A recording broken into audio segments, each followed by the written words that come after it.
everyone. I'm Sean Reynolds from Sportsnet. This is Ken Wiebe, also from Sportsnet, and this is our second round playoff preview show. It's going to be a good one. Great to see everybody. Hi, Sandy. Great to see you as usual. She's usually the first one in. And James Robinson came over from Winnipeg Sports Talk. We got to thank Huss, who's always doing a great job, Ken, of sending people in our direction, and having the chance to interact with people like this is why we do all of this. So how are you doing today, Ken? Excellent. We've had a busy day, Sean. We finally know what the second round is going to be. It will be very exciting, lots of fun, and I can't wait to get the series going tomorrow. There was a lot of anticipation leading in to the series. There was a lot of anxiety and excitement going into Game 7, and I think there was to a degree, there was a surprise there. Don't you think? Or that's certainly... Let's start off and let everyone know about the picks that we had in the first round and how we turned out. Both Ken and I were on the verge of picking 7 of 8 series, right? Except we both had the Toronto Maple Leafs beating the Montreal Canadiens, so that kind of blew it up a little bit. But other than that, we had a pretty good first round of the series. Tell me where you messed up. Yeah, the Barry Trotz effect, should have known, but you've learned this lesson before, Sean. I had a hard time going against Sidney Crosby, especially after the early exit last year, but probably should have known a little bit better on that front. But that was the only whiff until Game 7. But what I did say, once the Leafs lost in Game 6, I thought the Leafs' best chance was in Game 6, and once they lost Game 6, it was never a matter of it being over for sure. But I thought their best chance to close it out was in Game 6. So yeah. Great series, though. I was surprised. I didn't think that the Canadiens were going to be able to pull that off. Seemed like a little bit of a no-hitter series early to me. But yes, that's one of the ones I got wrong. And then, I was, we're proud of our predictions when they work out, and when they don't, can we say, well, everyone's just guessing anyway. 6-2 is a good record. 6-2 is a good record. 6-2 isn't bad. 7-1 would have been really, really good. I just have to say, even if I would have gone 7-1, and we both would have gone 7-1 if the Leafs would have won that series. There's a mark of humility, a scarlet letter I'm going to have to wear out of that, because the other one that I got wrong was I'm supposed to know about the Winnipeg Jets. I cover this team. I get paid to cover this team, and that's my other blemish. So you're right. I covered the Islanders in the bubble last year. I totally believe in the Barry Trotz effect. That team, in my mind, as long as Barry Trotz is there, is good to disappoint at least one team, if not a couple, in the playoffs. So I had gone in that direction, but yeah, I did. Well, everyone knows. Everyone who watched our last first round playoff preview tee up knows you picked the. Yeah, don't pat yourself on the back. There'll be no hard. I told you so's here, Sean. There's no I told you so's here. No I told you so's. You picked the Jets in 7. That's a coin toss, basically. But I had the Oilers in 6. I defer to you, my friend, on that. Great job. But you know what, Ken? As good of analysis as you have, and that I like to try to bring to the table every once in a while, it doesn't compare to our first guest, Jennifer Botterill, who we are going to bring in right now. We've had her on the Kenny and Renny show before, and we wanted her back, and we landed her again. We're so excited about it. Jen, how are you doing? I'm doing very well. Thanks for asking. Oh, no problem. You're just absolutely doing a great job on the panel. It's great to see you, but it's got to be a grind. What's the grind been like so far in this playoff run for you? No grind. This is playoff time. This is what you look forward to. So I think for me, every game that I've covered, it brings back good memories, right, of moments as an athlete that you look forward to. So I would just describe it as excitement, right? And it's been unpredictable at this point. So it's, I love NHL playoff action, and this year has not disappointed. It's been fun to follow and a privilege to cover it. Also, doubleheader. One quick one, Sean. Doubleheader for you, Jen, with the Dream Gap. What'd you see on that front also? Oh, yeah, the PWHPA games. Yeah, the Dream Gap Tour. I was really happy that I had the chance to work on those games. These athletes, they believe really strongly, right, in their vision for a sustainable women's professional hockey league. And this last weekend in Calgary was just a chance for them to showcase that. We saw a high level of skill. We saw speed. We saw intensity.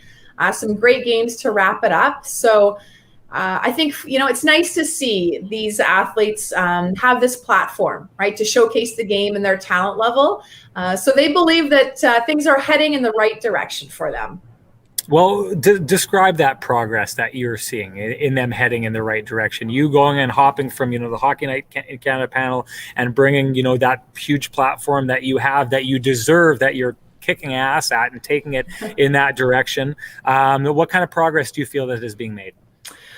Well, we're seeing now more awareness and more opportunities for recognition, for people to get to know the game and to get to know the athletes and how good they are. And the PWHPA, they believe it's twofold, right? This is an opportunity for the elite players in the game to have competition, and they want this to be consistent and sustainable.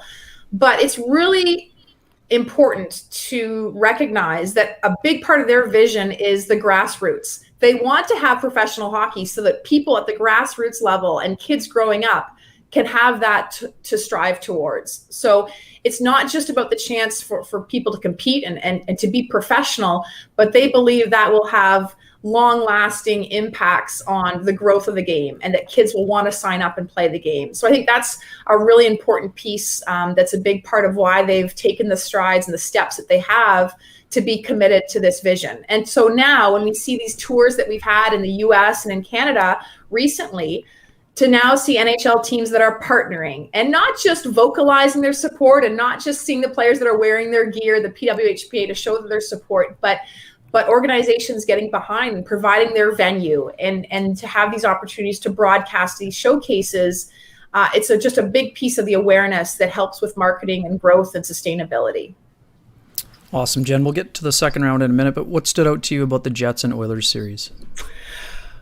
Well, Winnipeg, the Jets, they came to play in terms of having a game plan and doing so effectively. And one thing that's always stood out for me with the Jets this season is their character. And that's something Paul Maurice has mentioned frequently, in terms of following the team pretty closely all season long. He always loves to give credit to those third and those fourth line guys. And you look at what you need to be successful in the playoffs. I mean, yes, you need great defense, you need great goaltending, you need talented forwards, but you need to have character and depth and great personalities that can go through ups and downs in the playoffs. So, we saw with Winnipeg to end the regular season resiliency, and then they responded and performed so well in that first round and stepped up when they needed to. So, Jen, right away, when you take a look at this matchup between the Montreal Canadiens and the Jets, where do you believe that the major deciding factors lie in this series? Time will tell. We all anticipate it being a great goaltending matchup. Montreal showed, some youth and some enthusiasm with their young players stepping up in some big moments in round one. But I think Winnipeg, you always have to give credit to their top six talent that have performed so well, been able to have big goals and found chemistry when they needed to. So I think it'll be a great series, and to see whose strengths are going to shine the brightest. It's been interesting that we've talked so much this year about the Jets' defense, and they don't like the suggestion it might be their not weakest link, but obviously we know their strengths are in goal and up front with their high level talent. What did you think of the way the Jets defense played as a defense core, not just the 5-man unit, but how that defense core specifically stepped up against the Oilers? Well, you knew heading into that series, right, when you're playing Draisaitl and McDavid, that you're going to need a real focus on defensive play. And so they performed well. I mean, we talked a lot all season long about, Pionk's just continued to evolve. Morrissey was steady, playing two-way hockey. And then you've got guys like Stanley that stepped up and performed well on the playoff stage. So when you have not only the guys that you sort of expect it from, whether it's your top 2 or your top 4D, but you've got players coming in and playing their role and contributing to help your team win crucial games, that bodes well for you. I thought it was really interesting, Jen, to start this playoff series. Paul Maurice had a vision. He made it clear. He laid it out in front of us. And it seemed like a strange vision to have, very defense first when he's got so much offensively capable players. But it became clear to me as that series went on that the players were entirely executing that vision. I see that series as a real coach's win series. Now, going into this next one where you've got Dominic Ducharme, who seems to have turned his team around right at the right time, do you think the fact that there's so much experience on one side of this coaching matchup, it leads to a real big advantage for the Winnipeg Jets in this series? Well, it's certainly a strength of Winnipeg's, and Paul Maurice knows his team well. But one thing we did see with the Canadiens is that Ducharme adapted as the series went along. If you look at, they didn't start Kotkaniemi and Caulfield in the lineup in game one, and then adapted as the series went along. And we talked about them a lot in the final 3 games and had point production. But certainly Paul Maurice and his experience and his take on his team and knowing what they need to be successful is a huge strength for Winnipeg. And they, I imagine, should continue to rely on that and to trust in the process. And Sean, you mentioned, just as I was getting on about the Islanders too, they're a great example where if you buy into that philosophy, that's just contagious, and I had the chance to cover the Islanders for a couple of years previously too, and saw that firsthand where players totally trusted, in Trotz and how he wanted to play. And so for Winnipeg, you're seeing that as well. A coach who knows what it's going to take to be successful is one thing, but then having your collective whole, your collective team buying into that and being disciplined in that style of play is something that's really important. Jen, another thing we've talked about a lot this year is leadership. Both teams have great captains. What role do you think that those two players in Shea Weber and Blake Wheeler can play in the second round matchup?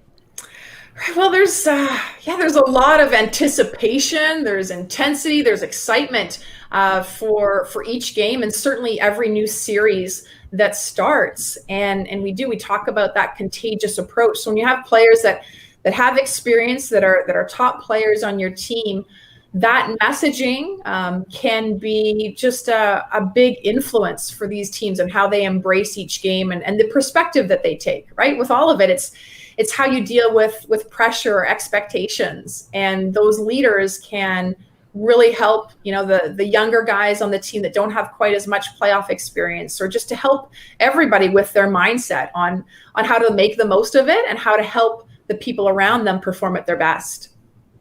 Jen, both these teams showed they've got the ability to shut down elite offensive talent in their first round series. Now, I would probably give the nod to the Winnipeg Jets.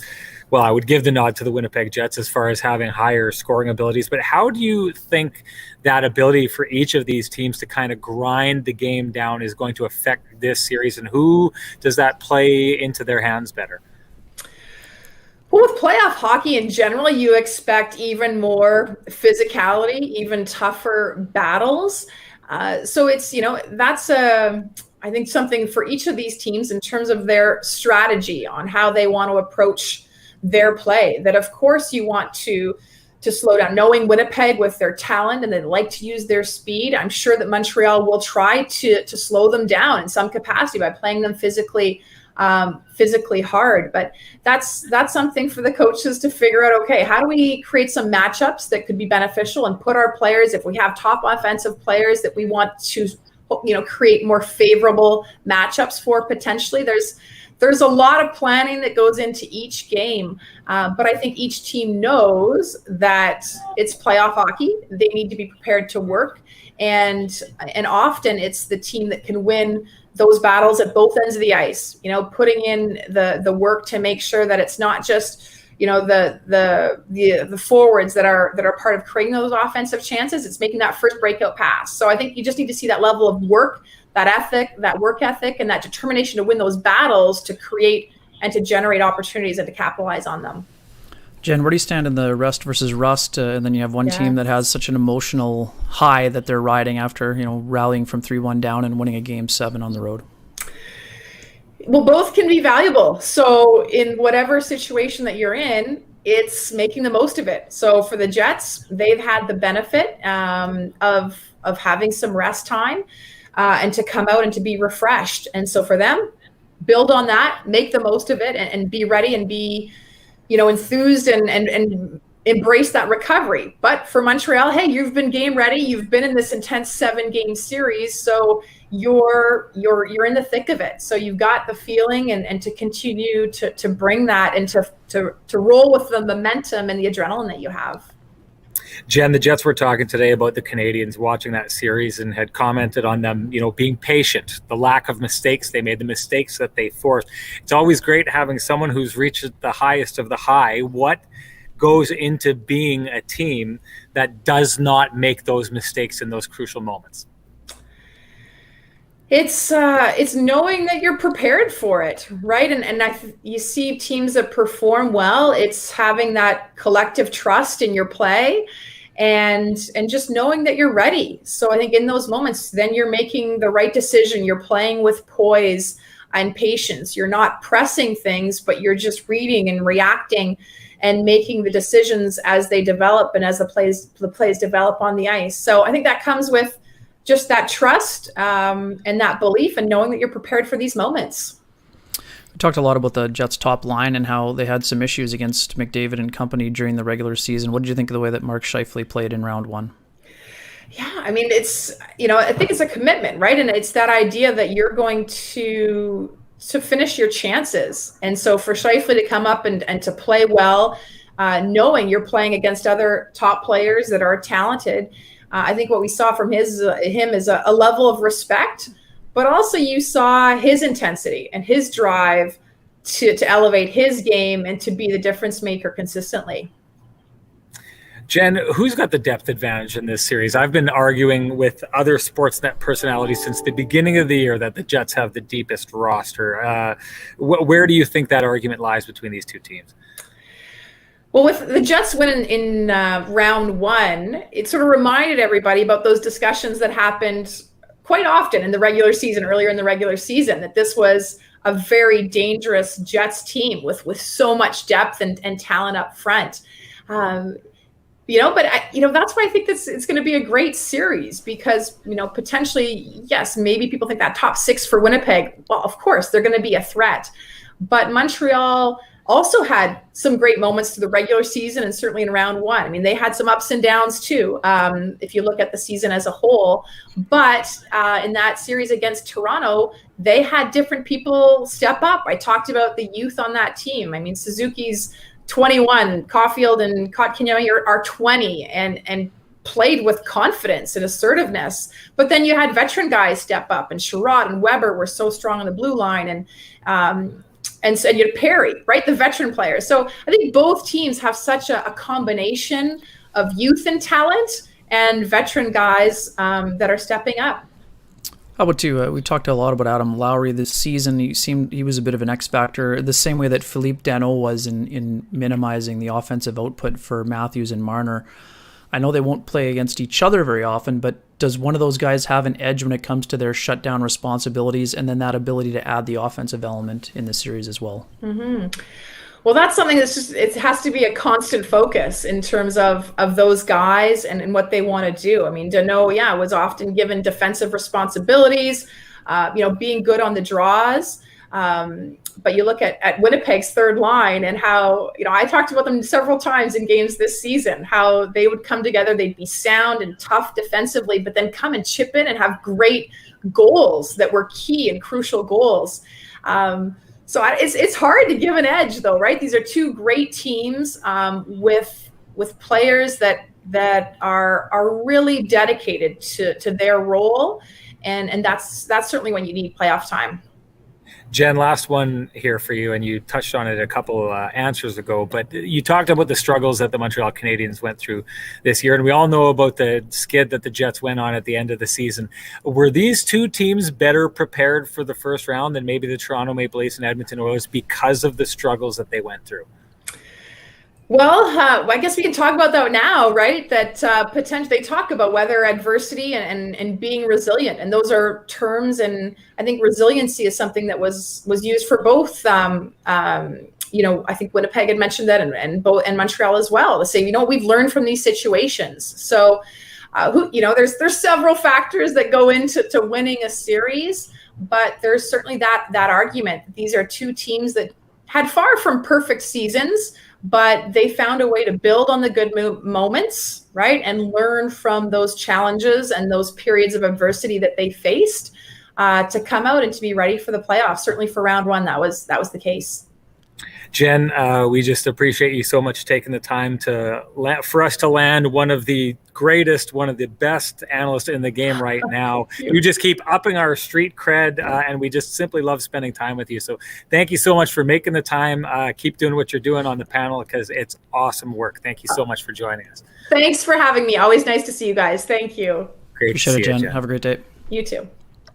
So I don't know how you go from having one of the best analysts in the game. We need to give our fans and our viewers on Kenny and Renny something. So we thought, hey, let's just dive right into the room. Let's go in there and get a guy who's in that room, who's in that coaching staff, knows that. And we're going to get former assistant coach Todd Woodcroft to join the show right now. Todd, how are you doing today? Well, I'd be a lot better if you guys didn't have me come on after Jen Botterill. Like, that's like, coming on after Freddie Mercury at Live Aid there. Thanks a lot. I really appreciate it.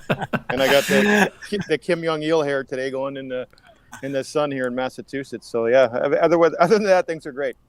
I was going to say you're looking sharp. You're looking sharp. I wanted to say we had to have you on because you were a former guest on Kenny and Renny, and you came on and you basically told us what you thought was going to happen in that series between the Winnipeg Jets and the Edmonton Oilers, and it basically happened exactly how you said. Now, I got to say, Todd, I've always appreciated you. I've always respected you. So I took everything that you said and I disregarded it, and I picked the Oilers in 6 games. So I need you now to tell me what is going to happen in this next series, because I've learned my lesson. So right off the bat, heading into this series, what stands out to you? Well, I think if you look at both of the 2 series, the Montreal series and the Winnipeg series that they just had, they were eerily similar to me. That the team that got to their defensive game first won. And it worked out great for Winnipeg doing it in 4. I don't think anybody saw that. Some tight overtime moments, of course. Montreal grinding it out. Jen talked about resiliency. I think you have 2 teams that are very, very similar right now in how they're playing and where they're playing inside their season. So, of course, Winnipeg's had a bunch of days off, and Montreal's coming in hot off of a Game 7. But this, to me, is going to be who is the better defensive team. So you have maybe 2 of the best goalies in the NHL. I think so for sure. Connor Hellebuyck not getting a Vezina, that's a whole other topic we can discuss. But you got 2 guys at the top of their game. Both D-cores are outstanding, right? Like, I think Montreal, from Carey and from the defensive play in front of him, those are veteran, hard, savvy, experienced D who are really good at, I think, just getting into their game right now. And then Winnipeg, very similar. You got Hellebuyck, you got a great D in front of you, and I think probably the offense would be tilting towards Winnipeg, I think, on this one. You talked about Hellebuyck, Todd. Let's start right there. We've got a lot of ways to go, but knowing him the way that you do, we know he finds internal motivation easily. What role will a Vezina slight play for him, especially going up against a guy like Price, who is Hellebuyck obviously getting his due this year, but most people will be talking about how Price rallied their team from 3-1 down and won a Game 7 against the highly powered Toronto Maple Leafs. What role will that play in how he plays the series? Well, I think when you look at Carey Price, he's the best player on Montreal, and he had to be the best player for them in that series, and he performed. At the end of the day, athletes have to perform. Connor is one of the best players on the Winnipeg Jets. I think his supporting cast helps him be so good. I think, Ken, with him not getting the Vezina nod, it might be in his ear for a couple seconds. He might get ribbed by the guys, but he has a singular focus right now. And he already has that trophy. He has another trophy that he's got in his sights. And I think he's one of those guys, he's a little different cat, of course. But he grew up watching Carey Price play. So this is another challenge for him to go against one of the guys he idolized when he was at UMass Lowell playing. So this is going to be awesome. An awesome goalie-on-goalie battle, and then D on D and forwards on forwards. Well, Todd, what you know of Connor, how does he feel? How does he respond? What becomes his motivation when he's taking on a guy that he clearly has so much respect for? Connor, like you guys see him before the game, he sits down there on the bench. He's got the weird eye stuff going on. Like he just cares about being the best. Even 3 years ago, when he was talking about he's going to win a Vezina trophy, and people were like, "Well, pump the brakes, man! Like you've got 60 games under your belt here," and he was confident, and that confidence bleeds into his performance. So he doesn't take risks unless they're calculated risks. So I think that for him, Sean, you look at what he's doing, his preparation is off the charts. Like he's prepared. As soon as the season's over, he'll take a couple days and go fishing, and then he's preparing for the next season. It might not be on the ice. It might be the core stuff he does, the ab stuff he does, the eye training, the visual work he does. He's like geared towards these. It's almost like everything's been coming to get to this place right now where he's going against a Hall of Fame goalie in Carey Price. So this is something that Connor Hellebuck has been chomping to do for a long time. Todd, patience was the operative word today, whether it was coming from Paul Maurice or from Captain Blake Wheeler. Where will we see that patience most in this series as it pertains to puck management and anything else that stands out to you? I think you're going to see it from both teams, actually, Ken. Like, this isn't the teams that are, like, trying to score like Edmonton does or trying to score like Toronto does, where they're just entry machines.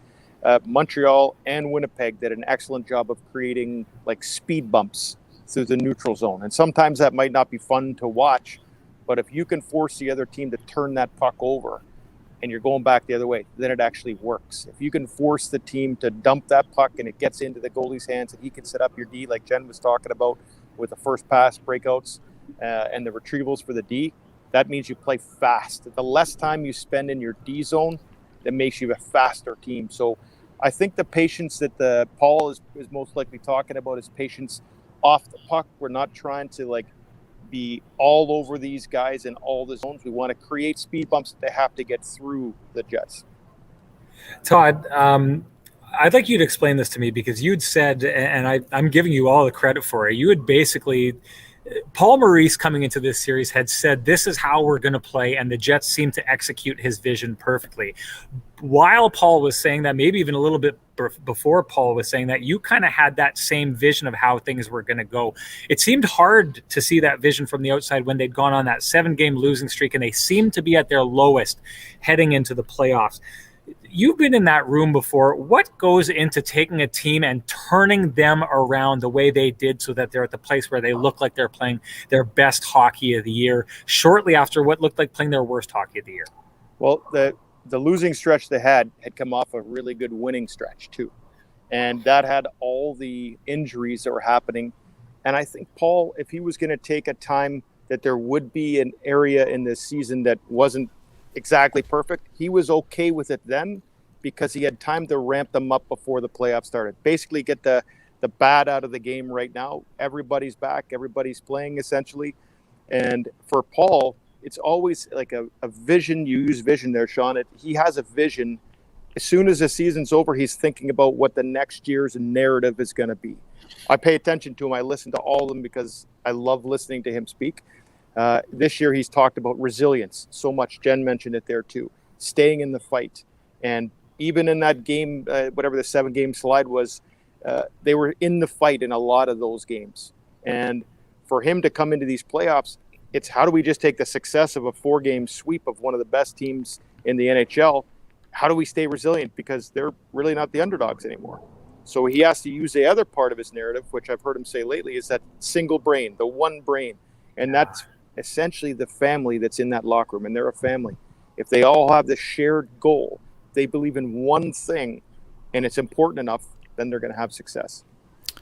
Touched on the zone entry machine. Well, no greater zone entry machine than Nikolai Ehlers. How would you describe his ability to come in and make an impact, not just with the 2 goals, but what that speed element, what the drawing, the penalties, like the things that Nikolai Ehlers does were on display basically from his first shift of the series? I look at Nicky, and there's a little bit of carnival in him. You know what I mean? Like he's just his exuberance, his passion, his smiling, everything about him. So what does that bring? That brings energy, and energy is positive. So he came in at the right time. They needed that little jolt in there. Nicky came in and just did what Nicky does best, right? Like, he's evolved into an elite NHL threat. He's great in all zones now. Like, there's no holes in his game. Paul can have him on the ice in a 6-on-5 against. Like, he's so good, so dedicated to being the best, and that goes into the team. So when, you just played a couple games and you're like, oh my God, I feel like I just went through a washing machine, and then he comes in and he's smiling and laughing, he gets out there and he's like whipping around, going around. That's contagious. So I think that's what Nicky brings. That celebration he had after scoring that goal in Game 3 was just, I love that celebration. The energy you're talking about, You could just see it spilling over in that celebration. He would have that energy, Sean. He would have that energy if he went into the fridge and he got a chocolate milk that was left there from the day before. Like, that's just him, right? He's just so positive. I want to go back to, it was either your first or your second answer. You were talking about the decors of both these teams. Now, I think if we took a look at on paper, the Montreal Canadiens defense core at the beginning of the year, it was talked about as being a strength of theirs. The Jets, the analysts talked about them and thought that the big thing missing here was on their decor. What have all the analysts missed about this decor that they've shown they can be a strength against some of the best players in the league? I guess I'd go back to the word I had at the beginning there, performance. Like, so to me, Josh Morrissey and Dylan DeMello played their best hockey in that series of the whole year, and I watch every game. That's the best I've seen them play against the best player. He should be on Space Jam, Connor McDavid. And they were great against him. Little sticks, hard in front of the net, shutting them down, taking away any second action chances. So I guess I would say that the analysts were probably judging the decor on the season that had preceded it. I'm judging those guys on what they just did in 4 games against the best players in the NHL right now. And they did it 4 games in a row, and they did it for so many minutes a night. So I'm excited to see them this series too. And it's not just them. You're looking at Pionk, you're looking at Tucker Poolman, these guys. They're just, even Logan Stanley, like, what a great story he's become, that Paul can put him out there at important times too. What kind of an emotional boost can that provide for a defense core that basically has been told by outsiders that they're the weakest link all year long, and then suddenly they come out with that kind of a performance and not only are steady, but at times dominant against such tough level of competition? I'd be interested to see, and no disrespect to what you guys do for a living, but I'd be interested to see what those guys think about that, if they even listen to it, because the belief is inside the room. If you know what I mean, they know when they're at their best. And Paul used a word one time 3 years ago talking about Adam Lowry, and he just talked about how you celebrate the things that people don't know. So when Josh Morrissey is shutting down Connor McDavid with a stick and keeping him wide and keeping Connor to the outside all night, or Dylan DeMello's hard on Draisaitl in front of the net, that might not be something that people would celebrate. Internally, it gets celebrated. That's when they come back to the bench and you got 5-time Stanley Cup winner Charlie Huddy telling you, hey, that's a pretty good job. That's how things are celebrated, right? So I think that's what it would be for me, Kenny, is like, I don't know if they listen to so much of the noise now in the playoffs. Probably not as much. So I think when the room keeps it right, the family inside that locker room, they know when to celebrate the things that you do. Todd, I thought this is a really interesting storyline. The youth of the Montreal Canadiens, Jen brought them up and what they're doing. Very fascinating to see them doing that. I know in conversations with Paul over the years, he would talk about, the youth that the Jets had over all those years and kind of getting them to a place, having to hide them at certain times of the game. Some of the decisions that we would always question are being made to handle those kind of situations. Clearly, Paul is at a space now where he's arrived on having a veteran team and very highly values that. How do you see that kind of dichotomy between those two teams? I know that there's some veteran leadership on that Canadiens team, but there's a lot of young players carrying the water. How do you kind of see the veteran presence that the Jets have, playing out against that youth that we're seeing succeed with Montreal? Well, I think when you saw guys like Mark Scheifele, who's now he's not a kid anymore. Adam Lowry's not a kid anymore. Andrew Kopp's not a kid anymore. These guys are battle-hardened veterans going from the playoff series for the past couple of years. In Montreal, I think Dominic Ducharme is learning how to use those guys. He didn't have a lot of experience with Cole Caulfield, for example. And Kotkaniemi couldn't get into the lineup at some points. But when they needed that jolt of energy, that's who he went to. And you have to be able to trust those guys. Trust is built on experience. Trust, it's really, really hard to build.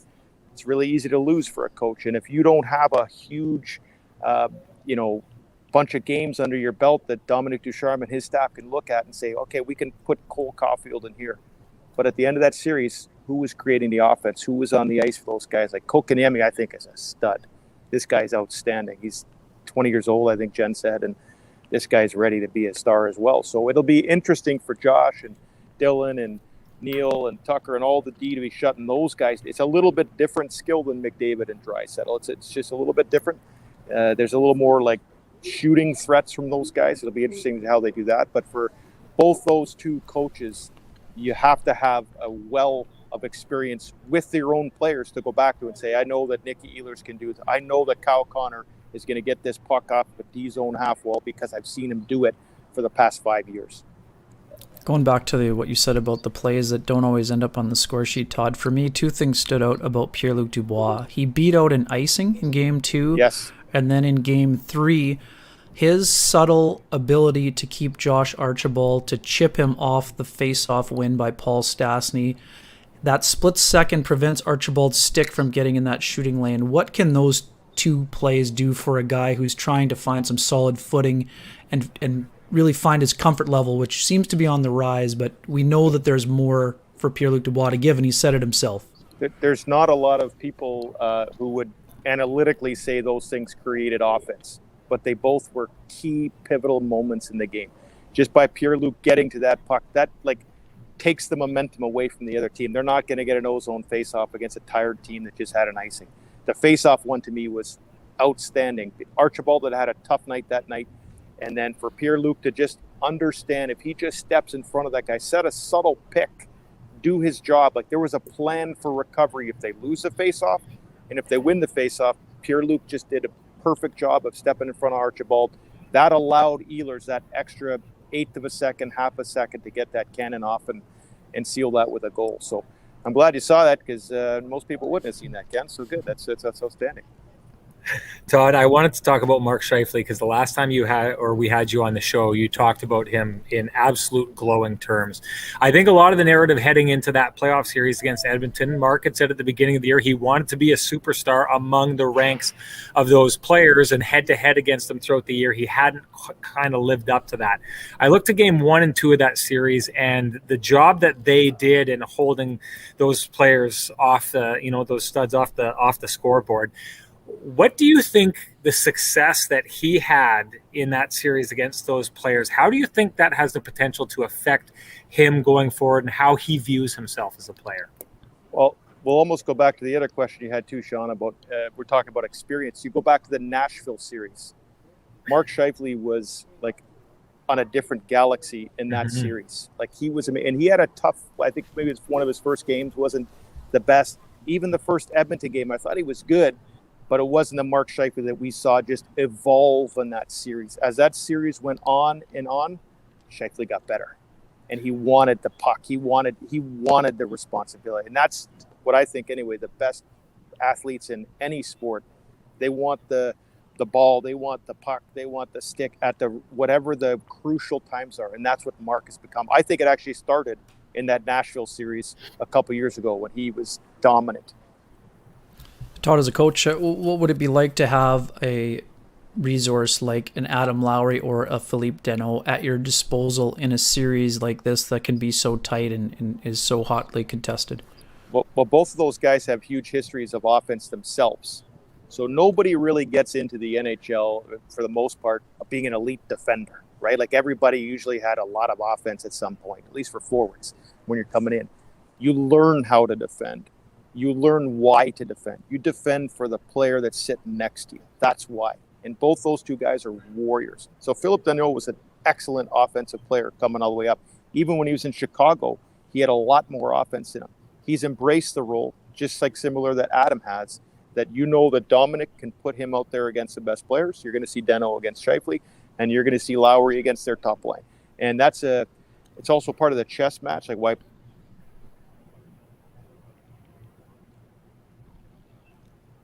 Oh, we're having some audio issues here. Muted.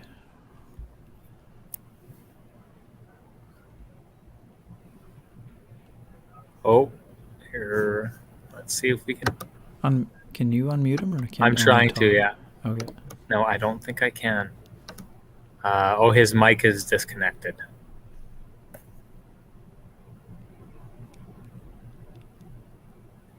No. You know what, Todd? We'll let you go. It seems like we're having some technical issues here. We got great stuff. Really, really appreciate you joining us, Todd, for the second time. And we'd love to invite you back if this train keeps rolling. We don't get any better insight than the stuff that's been inside the room. So thank you so much for joining us, Todd. We'll see it. You know what? Because you can't answer back to me, I'm just going to say we'll have you on the show again. I'm stealing that away. Thank you. Thanks, Awesome. Todd. Appreciate it. Thanks, Todd. See you later. Bye-bye.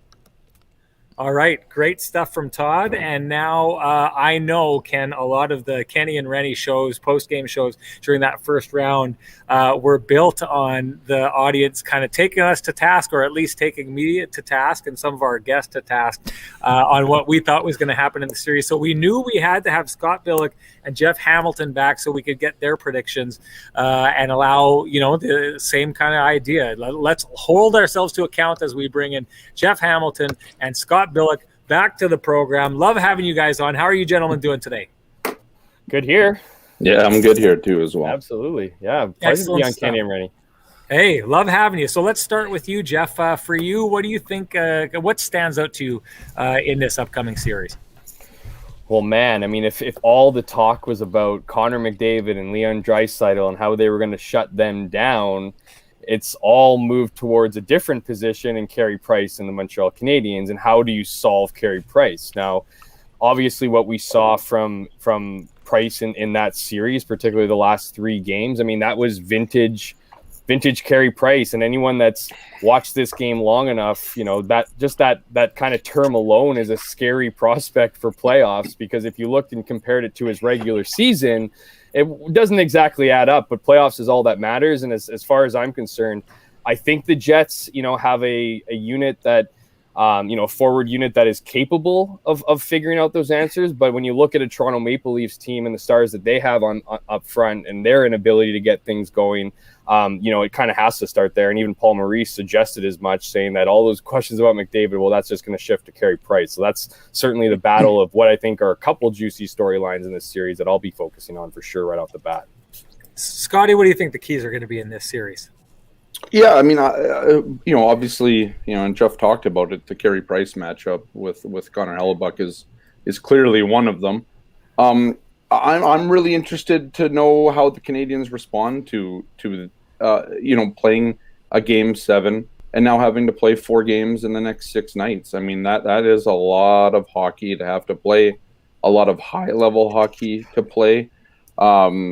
But yeah, and I'm interested to see what the rest does for the Jets. Historically this season, the Jets weren't great on long stretches of games off, right? They would come out in those games, as the rested team and not play to a level that would be indicative of having that kind of rest. So, I'm interested obviously in the goaltending matchup. That's easy. I'm interested to see what the punishing nature of the Habs play, and I think the Leafs found that out quite a bit in that series. I'm interested to see what that translates to against the Jets.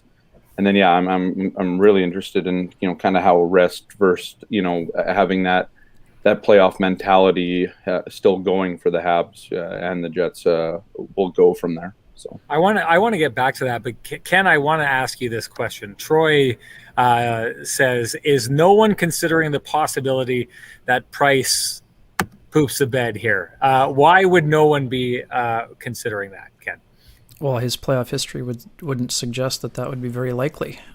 That's a very simple answer, Troy. In his career, Price is a .917 save percentage in the playoffs, and I mean, often he has played on teams that were understaffed, if you will, and he's been a reason why they've been able to pull off some upsets, like against Pittsburgh, like pushing Philadelphia in the first round last year after the qualifying round. So I don't see Carey Price having any difficulty. Will he play at that elite level that he just played at? No, that's not a guarantee.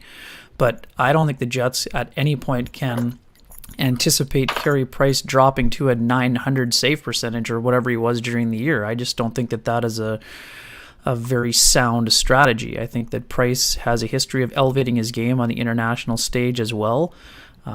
Obviously, we know that that's not the same type of roster that the Canadiens have, but he instills the type of confidence in his team that Connor Hellebuyck does for the Winnipeg Jets. So I think that Hellebuyck has an advantage of being fresh, certainly, but Hellebuyck needed the break because he was the busiest goalie in the entire season. So for him to get an 8 or 9 day break in between rounds, of course he prefers to be in a rhythm, but this is a huge benefit for both Hellebuyck and the Jets if they can sustain their momentum. And the one quick thing I want to say to Scott's point, which is entirely valid, the biggest difference, Scott, in this situation, the Jets were almost always coming off a road trip when they had those 4 and 5 day breaks. Now they've had the opportunity to be at home the whole time. Sure. So to me, that's the only real difference between the regular season breaks and this one, where they had that big letdown or exhale after coming off a long road trip. Here they probably can't wait to get on the ice because it's been so long since they played an actual game. Kenny, you talked about something that was interesting there based on that question, because I can't really think of a time where I've looked at Carey Price and thought, boy, he forgot to show up in that playoff. And you touched on them last year knocking off the Pittsburgh Penguins. I wonder how much of that aura that goalies build up around them in the playoffs happens when you're the underdog beating a team. Because if I think about that, you go back, he beat Pittsburgh last year. They challenged and pushed the Philadelphia Flyers to the brink in that series. But you go back to, he knocked off the Washington Capitals way back when they were the number 1 seed, knocked off the Pittsburgh Penguins, took them on a run to the conference finals against the New York Rangers in a series that I think Chris Kreider knocked him out of, which really you could see that team was never the same after that.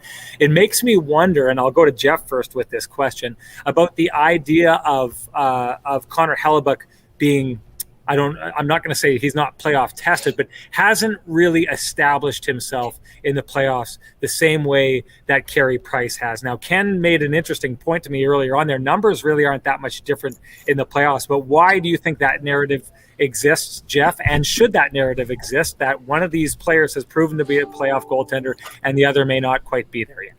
Well, the narrative exists because we're the media and we create the narratives and we decide kind of what we talk about and what we beat to death and what we want to make out of a series. Now, those same conversations aren't necessarily going on in the locker room, but I do think this is one of those that, whether it's fair or not is kind of a moot point for me. It's the fact that one has done it and one hasn't yet. And Connor Hellebuyck's still very much early in his career and has time to do those things, and I don't necessarily it puts him at a disadvantage. No one cares what you did yesterday. No one even cares what you did last game. It's what you're going to be doing, once the puck drops. So the opportunity is certainly there. Connor Hellebuyck is more than capable, in my opinion, of taking over a series and winning one.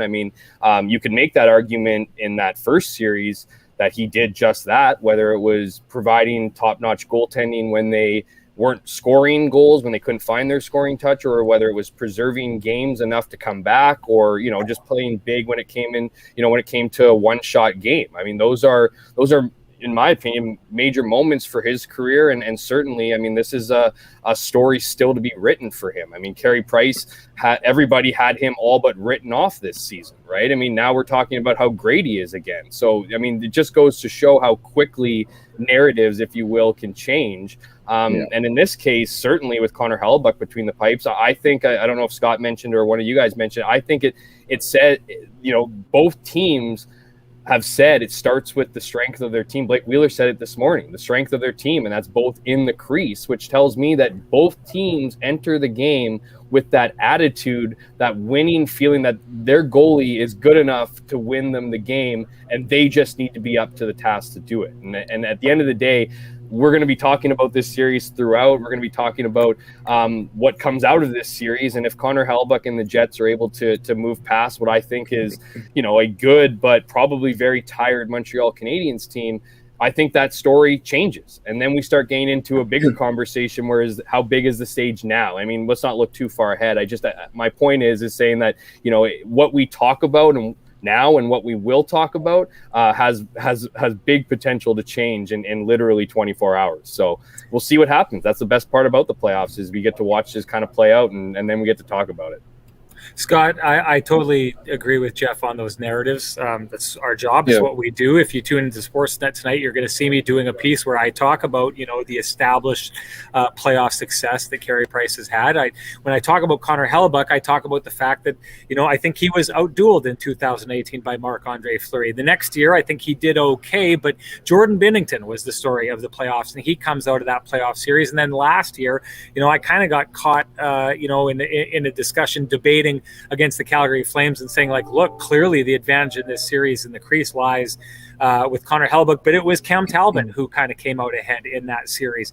The opportunity for Connor Hellebuyck to kind of grab control of this narrative and take it out of anyone's hands and hijack that narrative against a guy like Carey Price.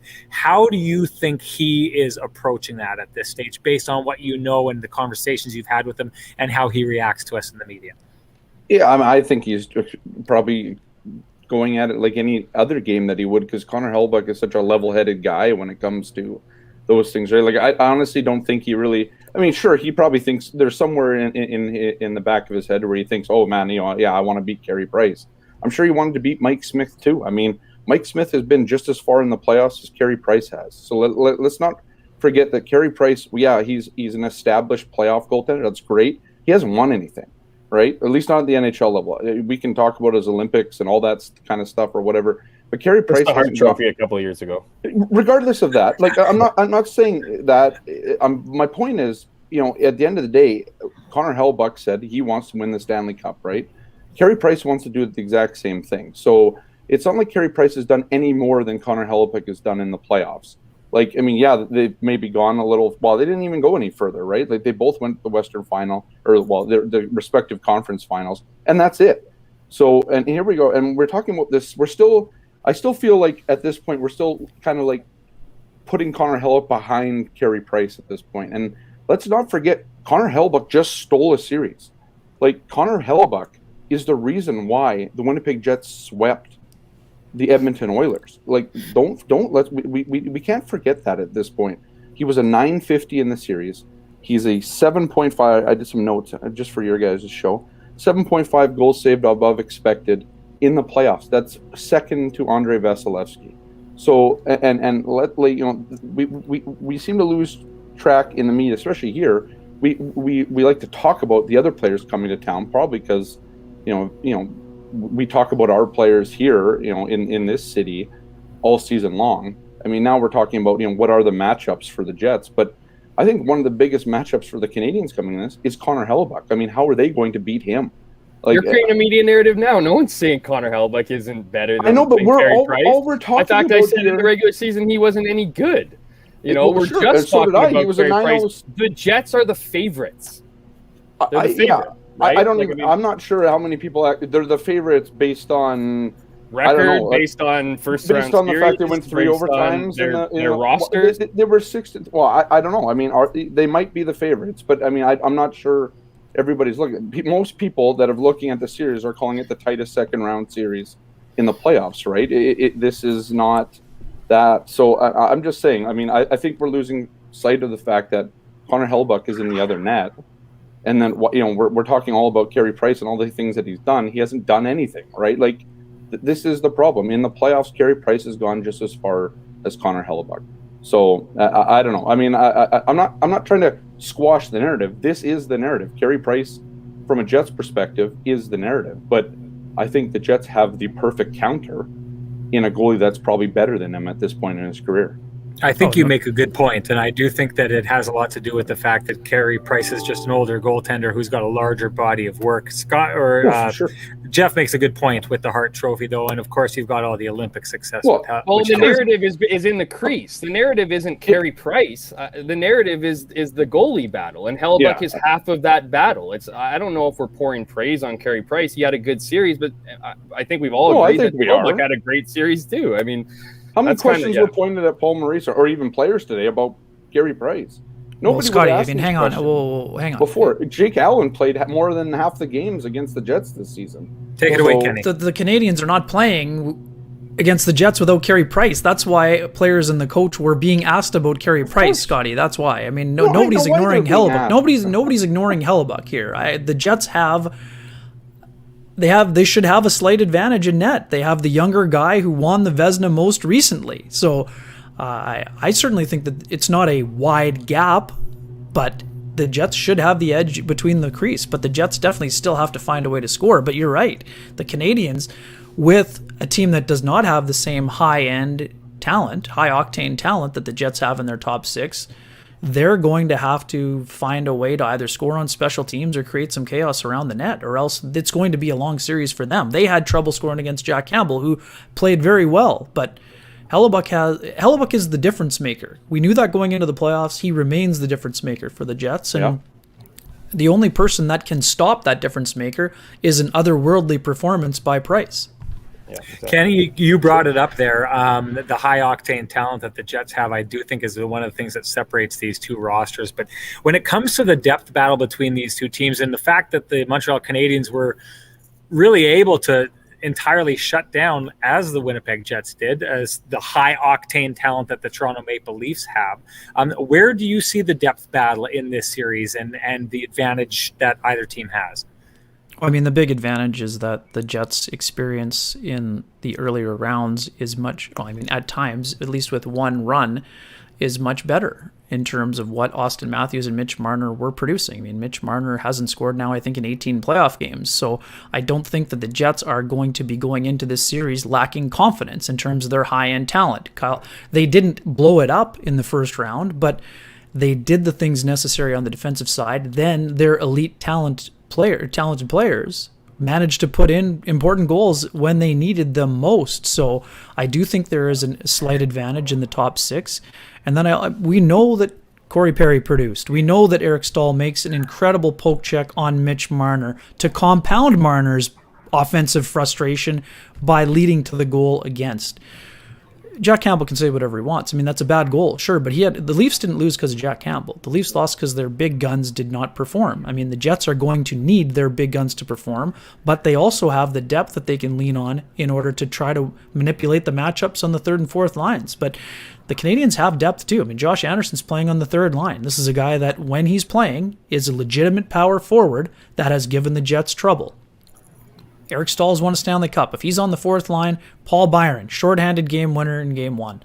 I mean, all of these things are factors in the series, but the Jets' depth, the Adam Lowry line, his ability to contain Nick Suzuki, I think is a massive storyline that we'll all be following in this series. And Blake Wheeler welcomed it with open arms. Philip Dano had a great series against Austin Matthews. The Jets are not intimidated by Philip Dano. They respect him, but they've been going against him for 5, 6, 7 years now. So this is not a new development, but it still comes down to execution ultimately. Guys, we could talk about a whole bunch of stuff, but we're trying to keep this about to an hour. So we got to get into our picks. That's what we want to have you here for. Let's start with Scotty. Scotty, what do you think is going to happen in this series? Yeah, Jets in 6 in this one for me. And I'm not doing that because the last round I was completely wrong. I honestly think that, one, Connor Hellebuck is better, and two, this, having played 7 games now and then going to have to play 3 or 4 games in 6 nights, is going to take a toll on Montreal. They barely, I'm not going to say they barely got out of the season or that series, but you come back from 3-1. You've kind of, you've made your comeback. There's a lot of emotions that come with that. I think we saw this in 27-18 with the Jets after the second round. When it came to Nashville, you beat Nashville. Then you come into game 1. Yeah, maybe the Jets need to be quite weary, I think, about game 1. But if you could look at that, the Jets they just kind of fell off of it after that in that series and lost 4 straight. I'm not saying that Montreal doesn't pull out a second win. I think they do. I think the Jets do, though, take it in 6. Just quick, give me your other series predictions, Scotty.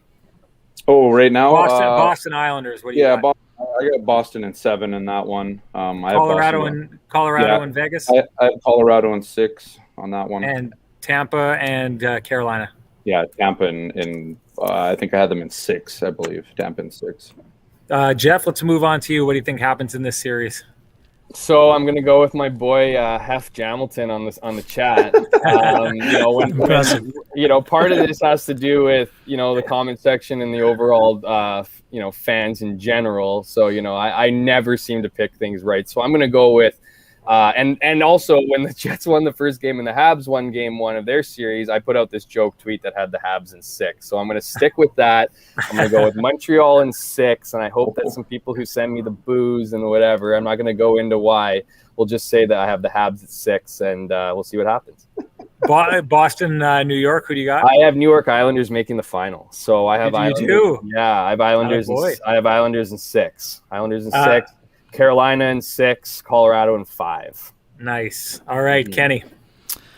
Jets in 6. I think it's a good series, tightly contested, low scoring at times. Price steals a game or two, but the Jets' depth, as you just mentioned, Sean, I think carries them over the top. I think previous to your comment to Todd Woodcroft, I think Mark Scheifele's ability to win the head-to-head with Connor McDavid gives him a huge boost. To me, this reminds me of 2015 Jets versus Ducks. Scheifele will be the experienced player now who learned what it was like to have to go against Ryan Kessler. Now he's ready to go up against Philip Deneau, and I think that he has an outstanding series.